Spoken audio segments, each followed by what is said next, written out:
50 क्वेश्चनों का ऑब्जेक्टिव जो है एक तो बन गया था, उसमें के शेष जो क्वेश्चन रह गए थे पेपर में आने वाले वो इस लेक्चर के अंदर चलेगा। तो 51 नंबर क्वेश्चन है, निम्नलिखित में से कौन एक प्रथम संक्रमण श्रेणी का तत्व नहीं है?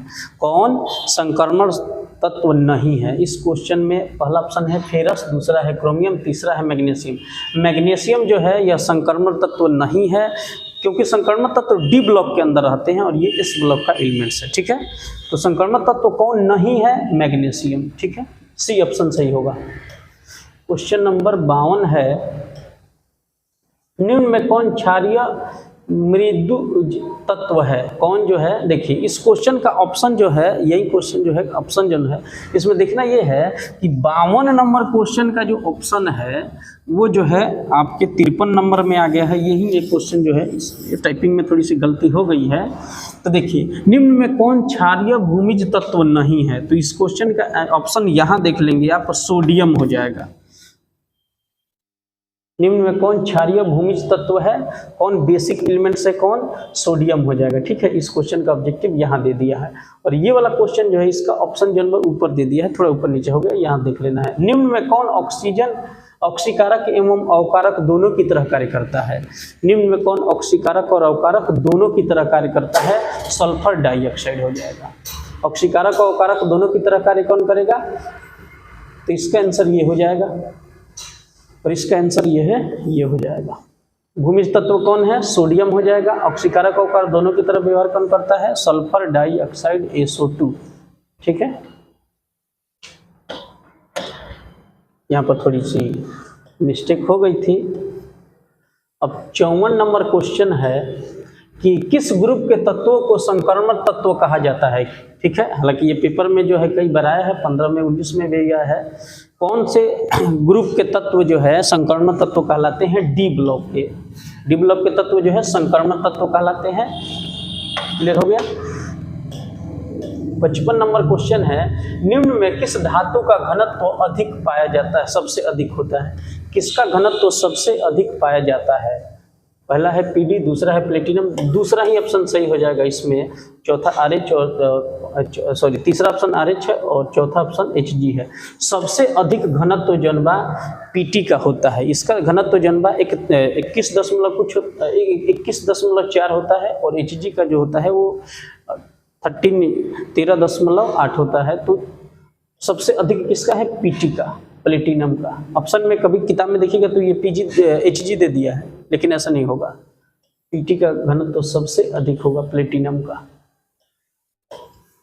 56 नंबर क्वेश्चन जो है, निम्नलिखित युग्मों में संक्रमण तत्व कौन है? कौन संक्रमण तत्व है? सोडियम कैल्शियम नहीं होगा, मैग्नीशियम एल्यूमिनियम नहीं होगा, सल्फर फास्फोरस नहीं होगा, कॉपर और फेरस। डी ब्लॉक के एलिमेंट्स जो होते हैं संक्रमण तत्व कहलाते हैं। डी ऑप्शन सही होगा। निम्नलिखित में द्रव धातु कौन सा है? कौन सा धातु है जो द्रव है? धातु और द्रव क्या होगा? Mercury, Hg। बहुत इंपॉर्टेंट क्वेश्चन है। कौन सा धातु जो है द्रव अवस्था में होता है? मैग्नीशियम, मैग्नीशियम बोल रहे हैं, मरकरी, Hg, मरकरी। ठीक है, क्वेश्चन नंबर 58, निम्न में किस धातु का घनत्व न्यूनतम अथवा सबसे कम है? किसका घनत्व सबसे कम है? ठीक है, 58 नंबर क्वेश्चन का आंसर जो है, निम्न में किसका घनत्व सबसे अधिक है? प्रथम श्रेणी में पहला आने वाला तत्व जिसका संक्रमण घनत्व सबसे कम होगा SC हो जाएगा। सबसे पहले यही है।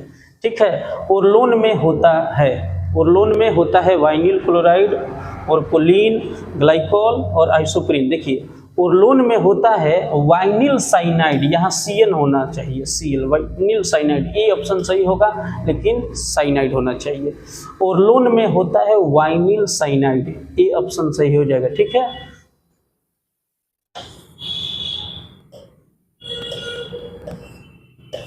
क्वेश्चन नंबर 60, कौन सा पॉलीएमाइड है? कौन सा पॉलीएमाइड है? टेफ्लॉन है, नाइलॉन 6 हो, ये हो जाएगा। बी ऑप्शन सही होगा, नाइलॉन 6 याद रखिएगा।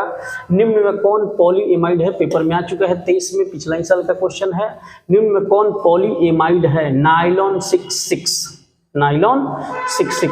ठीक है, बी ऑप्शन सही हो जाएगा। 61 नंबर क्वेश्चन जो है कि निम्नलिखित में कौन कौन को बहुलक कहते हैं? कोपोलीमर, कोपोलीमर कौन सा है? कोपोलीमर का मतलब हो गया जिसके मोनोमर डिफरेंट होते हैं, ठीक है। गुना एस रबड़ जो होता है वह कोपोलीमर है। कोपोलीमर किसको कहते हैं? जिसके मोनोमर अलग अलग रहते हैं। तो सी ऑप्शन सही हो जाएगा। पॉलीथीन एक बहुलक है, पॉलीथीन जो है एथीन का बहुलक होता है, बी ऑप्शन सही होगा, पेपर 19 में आ चुका है। तो पॉलीथीन एक बहुलक है किसका? एथीन का। एथीन मिल करके बन जाता है पॉलीथीन, ठीक है। तो एथीन का बहुलक है। बहुत बढ़िया क्वेश्चन है। क्वेश्चन नंबर 63 है, गन्ने की चीनी के जल अपघटन जो है, गन्ने की चीनी का जल अपघटन कराने पर क्या मिलता है? ग्लूकोज एवं फ्रक्टोज, सी ऑप्शन सही हो जाएगा। ग्लूकोज और फ्रक्टोज 22 के पेपर का क्वेश्चन है, बहुत बढ़िया क्वेश्चन। ग्लूकोज एवं फ्रक्टोज। क्वेश्चन नंबर 64, CF2 निम्नलिखित में किसका एकलक है? यह किसका मोनोमर आपको बताना है कि यह किसका मोनोमर है। तो ऑप्शन ए है टेफ्लॉन, यही बिल्कुल सही ऑप्शन हो जाएगा टेफ्लॉन का। CF2 जो है वह टेट्राफ्लोरोएथेन जो है टेफ्लॉन का मोनोमर है। टेट्राफ्लोरोएथेन किसका मोनोमर है? टेफ्लॉन का, ये ऑप्शन सही हो जाएगा। निम्नलिखित में से कौन कार्बोहाइड्रेट प्रकृति में प्रचुर मात्रा में पाया जाता है? कौन प्रकृति में प्रचुर मात्रा में पाया जाता है? तो इस क्वेश्चन का सही आंसर होगा डी, सेल्यूलोज। सेल्यूलोज प्रकृति में प्रचुर मात्रा में पाया जाता है, डी ऑप्शन सही हो जाएगा, ठीक है। हालांकि 64 नंबर क्वेश्चन तो बहुत बढ़िया है। टेट्राफ्लोरोएथेन किसका मोनोमर है? टेफ्लॉन का। क्वेश्चन नंबर 66 है कि निम्नलिखित में कौन डाइसैकेराइड दूध में उपस्थित रहता है? कौन डाइसैकेराइड दूध में उपस्थित रहता है? लैक्टोज, बी ऑप्शन सही हो जाएगा, ठीक है। लैक्टोज जो होता है वह डाइसैकेराइड ऐसा है जो किसके अंदर मौजूद रहता है? दूध में यही होता है लैक्टोज। कई दूध के पॉकेट के ऊपर आप देखेंगे लैक्टोज, और कई कंपनियां दूध की लैक्टोजे के नाम से चलबो करती है। तो लैक्टोज दूध में पाए जाने वाला डाइसैकेराइड लैक्टोज होता है। 67 नंबर क्वेश्चन है, विटामिन ई की कमी से कौन सा रोग होता है? विटामिन ई की कमी से होता है रिप्रोडक्शन क्षमता की कमी, यानी जनन क्षमता की कमी, सी ऑप्शन सही हो जाएगा, ठीक है। विटामिन ई की कमी से कौन सा रोग होता है? जनन क्षमता की कमी। निम्नलिखित में किससे इंसुलिन स्रावित होता है? किससे इंसुलिन का स्रावित होता है? थायराइड से, अग्नाशय से, अधिविक से। तो बी ऑप्शन सही हो जाएगा इसका, अग्नाशय से, ठीक है। किससे जो है इंसुलिन का स्राव होता है? अग्नाशय से, बी ऑप्शन सही हो जाएगा। इसमें क्या था? सी ऑप्शन सही था। ग्लूकोज क्या है? हेक्सोज है, क्योंकि ग्लूकोज का फार्मूला होता है C6H12O6। तो कार्बन की संख्या कितनी अच्छी है? तो हेक्सोज हो जाएगा, ठीक है। ग्लूकोज क्या है? हेक्सोज है। कौन सा विटामिन की कमी से रतौंधी होता है? तो ये तो रतौंधी आन्हरो आदमी हो तो ओकरा पता चल जाए के चाहे क्या जी कि रतौंधी जो बा विटामिन ए की कमी से होता है। तो ए ऑप्शन सही होगा, लेकिन पेपर में 16 और 17 में दे दिया है किसकी कमी से रतौंधी होता है? विटामिन ए की कमी से, ठीक है। बहुत इंपॉर्टेंट क्वेश्चन है, अमोनिया NH3 में नाइट्रोजन का प्रसंकरण होता है या संकरण होता है? हाइब्रिडाइजेशन होता है, sp3। बहुत इंपॉर्टेंट क्वेश्चन है। अमोनिया में नाइट्रोजन का प्रसंकरण क्या होगा? sp3, ऑप्शन ए सही है। अमोनिया आर्द्र लाल लिटमस पत्र को किस रंग में बदल देता है? अमोनिया लाल लिटमस पत्र को नीला में बदल देगा, क्योंकि अमोनिया जो है ये क्षार है। क्या है? क्षार है, लेविस बेस है ये। अमोनिया क्षार है, और क्षार क्या करते हैं? लाल लिटमस पत्र को नीला में बदल देते हैं। तो अमोनिया लाल लिटमस पत्र को किस में बदल देगा? नीला में बदल देगा, ठीक है जी। ये ऑप्शन सही हो जाएगा इसका।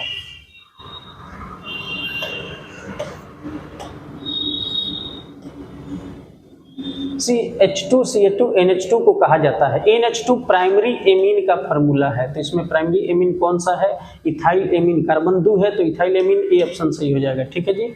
CH2CH2NH2 को कहा जाता है क्या? Ethyl amine. C6H5OH यौगिक का नाम क्या है? यह फार्मूला जो है फिनाइल का है, ठीक है। बी ऑप्शन सही हो जाएगा। ये किसका फॉर्मूला है? फिनाइल का फॉर्मूला है, बी ऑप्शन सही होगा। पेपर में जो है ये 19 में पूछा जा चुका है। फिनाइल का फॉर्मूला है। क्वेश्चन नंबर 75 है CH3 यहाँ 2 होगा, NH2 है एक प्राइमरी एमीन, बिल्कुल पहले का ही ऑप्शन सही हो जाएगा। प्राइमरी एमीन है। NH2 जो है आपको दिख रहा होगा प्राइमरी एमीन का फंक्शनल ग्रुप है, तो प्राइमरी एमीन पहला ऑप्शन सही होगा। जलीय घोल में निम्नलिखित में सबसे प्रबल भस्म कौन सा है? सबसे प्रबल भस्म कौन सा है? ठीक है, पहला है C6H5NH2, पहला जो है एनिलीन, यही सबसे प्रबल भस्म है। कौन सबसे प्रबल भस्म है? एनिलीन, C6H5NH2, पहला ऑप्शन ए सही हो जाएगा। 22 के पेपर में पूछा गया है, ए ऑप्शन सही होगा। इस वाले क्वेश्चन का भी ए ऑप्शन सही था। ठीक है, 77 नंबर क्वेश्चन है कि निम्नलिखित में कौन सा आयन रंगहीन है? कॉमन रंगहीन है।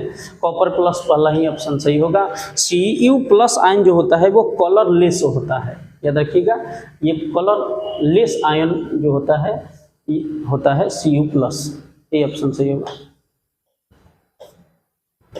78 नंबर क्वेश्चन है कि निम्नलिखित में से कौन ताप दृढ़ प्लास्टिक है? ताप दृढ़ प्लास्टिक का मतलब हो गया थर्मोसेटिंग प्लास्टिक कौन सा है? तो थर्मोसेटिंग प्लास्टिक कौन है? बेकेलाइट।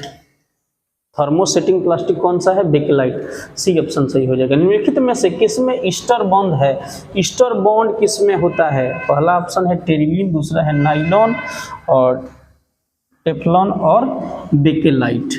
ठीक है, तो ईस्टर बॉन्ड किसमें होता है? टेरिलीन के अंदर। पहला ऑप्शन सही हो जाएगा क्या? टेरिलीन। किसमें ईस्टर बॉन्ड होता है? टेरिलीन में। 23 के पेपर, पिछले पेपर का ही क्वेश्चन है, टेरिलीन में होता है। आगे चला जाए। 80 नंबर क्वेश्चन है कि पॉलीथीन एक है, तो पॉलीथीन ताप सुघट्य प्लास्टिक, ए ऑप्शन ही सही हो जाएगा। थर्मोप्लास्टिक है। क्या है? थर्मोप्लास्टिक। पॉलीथीन क्या है? थर्मोप्लास्टिक हो जाएगा। इसका मतलब होता है थर्मोप्लास्टिक। ताप सुघट्य प्लास्टिक का मतलब होता है थर्मोप्लास्टिक। C3H9N में सब बनने वाले बहुलक की संख्या कितनी हो जाएगी? 4। यहाँ डिफरेंट जो है आप नंबर को देख लेंगे और आपको इससे पता चल जाएगा कि इससे कितने पॉलीमर बनाए जा सकते हैं, बहुलक बनाए जा सकते हैं। तो बहुलक की संख्या कितनी बनाई जा सकती है? 4। ठीक है जी, क्लियर हो गया। प्राकृतिक बहुलक है। कौन प्राकृतिक बहुलक है? रबड़ और चीड़, ये तो प्राकृतिक बहुलक है, यही ऑप्शन सही हो जाएगा ए। प्राकृतिक बहुलक नेचुरल पॉलीमर कौन सा है? रबड़। ठीक है, वे बहुलक जो गर्म करने पर नम हो जाते हैं कहलाते हैं। जो गर्म करने पर नम हो जाता है वो थर्मोप्लास्टिक होता है।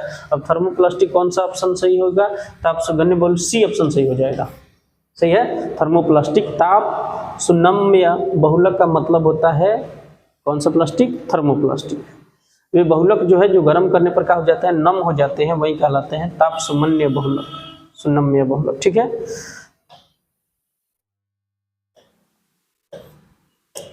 टेरिलोन है। क्वेश्चन है कि टेरिलोन है। टेरिलोन जो होता है एक पॉलिस्टर है, तो बी ऑप्शन सही हो जाएगा। टेरिलोन क्या है? एक पॉलिस्टर है, बी ऑप्शन सही हो जाएगा। ठीक है, संघनन बहुलीकरण द्वारा बनते हैं। ठीक है, नोबुलेक बनते हैं, नाइलॉन 6 बनते हैं, बेकेलाइट बनते हैं। तो भाई ये सब तो कंडेंसेशन ही पॉलीमर हैं, तो डी ऑप्शन सही हो जाएगा। ठीक है, इसके क्या ऑप्शन सही होंगे? डी सही हो जाएगा। ठीक है, 85 का क्या हो जाएगा? डी ऑप्शन सही हो जाएगा। सभी जो है कंडेंसेशन पॉलीमर के उदाहरण हैं।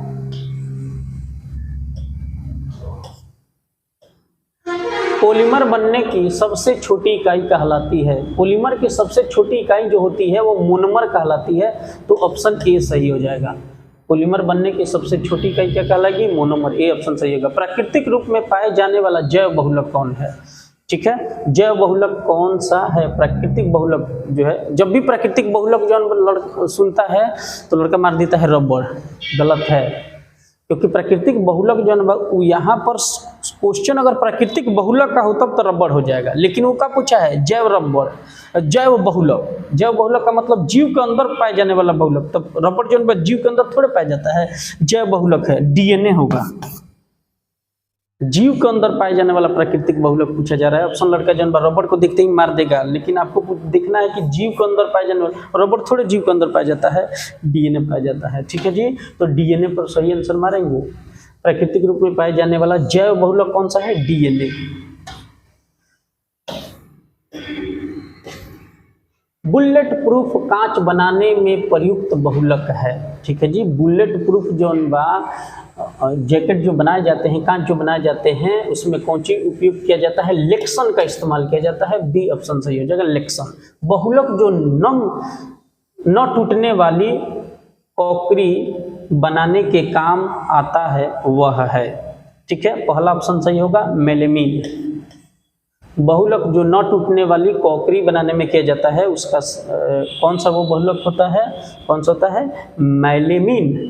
ठीक है जी, मेलेमीन। और बुलेट प्रूफ कांच बनाने के लिए किसका इस्तेमाल किया जाएगा? लेक्सन का इस्तेमाल किया जाएगा। 19 नंबर क्वेश्चन है।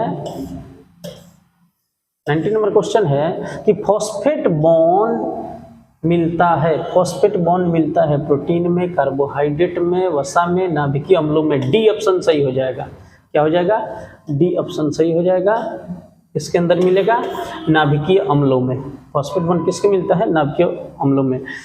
संदेशवाहक होते हैं, संदेशवाहक होते हैं। क्वेश्चनों में इसका आंसर है। संदेशवाहक का मतलब क्या हुआ? मैसेंजर। तो मैसेंजर देखिए दे, मैसेंजर आरएनए है। सी ऑप्शन सही हो जाएगा। संदेशवाहक कौन होते हैं? mRNA होते हैं, मैसेंजर आरएनए। ये ना मैसेज भेजे वाला व्हाट्सएप है, ये है, देख लो, मैसेंजर आरएनए है। शरीर के अंदर जन मैसेज भेजने का काम ये काम करता है, शरीर के अंदर का ही व्हाट्सएप है, जान लो। mRNA मैसेंजर है। क्वेश्चन है, क्वेश्चन टेक्स्ट हो गया है।